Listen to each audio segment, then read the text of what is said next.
Genghis খানের মৃত্যুর আগে চেঙ্গিস খান তার সেনাপ্রধানকে বলে যে আমার মৃত্যুর পর আমাকে কোথায় কবর দিবে এটা জানি কেউ কখনো না জানতে পারে, এবং এটা জানি পুরো পৃথিবীর মানুষের কাছে রহস্য হয়ে থাকে।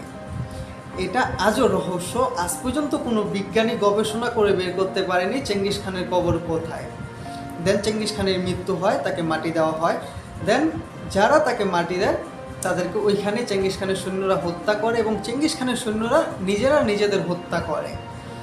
এটা আজও বের করতে পারেনি চেঙ্গিস খানের কবর মূলত কোথায়।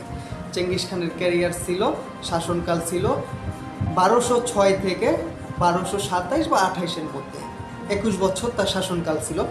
তার 21 বছর ক্যারিয়ারে সে যেটা ক্যাপচার করছে বা যেটা অর্জন করছে, এটা কোনো এম্পায়ার বা পৃথিবীর কোনো মানুষ করতে পারেনি।